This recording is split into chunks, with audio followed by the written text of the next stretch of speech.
Ja olemegi teiega Keila jaamas. Keila raudteejaam ka üks selline väga ajalooline ja oma huvitavärad koht. Keila jaamahoone, mis on säilinud oma algsel kujul puitarhitektuurist.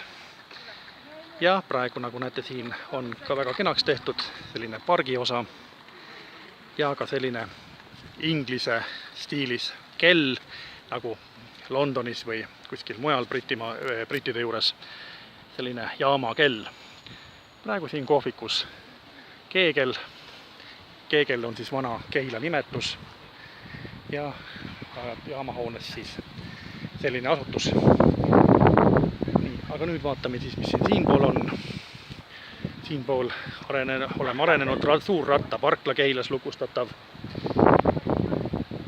Keila kaubajaama osa, mis on siis ehitatud juba nõukogude ajal, Telliskivi ehitust taga paistab veetorn ja Keila Memento poolt pannatatud, Keilasse Memento poolt pandud mälestustahvel juuni ja märtsi küüditamisele, kui Keila jaamast läksid rongid küüditatutega Siberi poole ja ka Põhja-Kasahstani poole, sest kõik küüditatud ei sattunud mitte ainult Siberisse, vaid ka Põhja-Kasahstani sattus neid.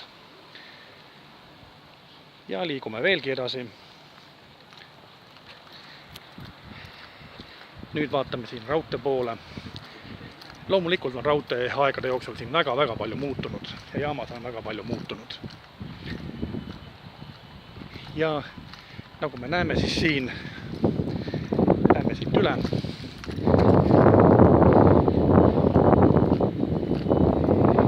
Ja nagu me näeme, rongid ilusti seisavad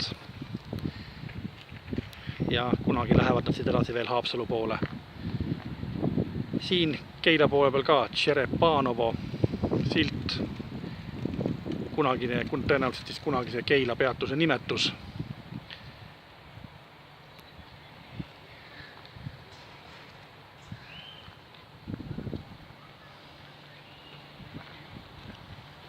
Ja nagu näha, ka raudteeremondiga tegeletakse siin aktiivselt. Seisavad raudteemasinad, seisavad killustikukoormad. Ja vaatame siit ka siis siiapoole, näeme siit poolt veetorni.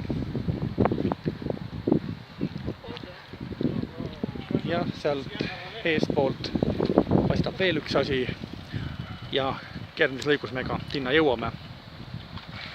Nii et näitame seda ka teile.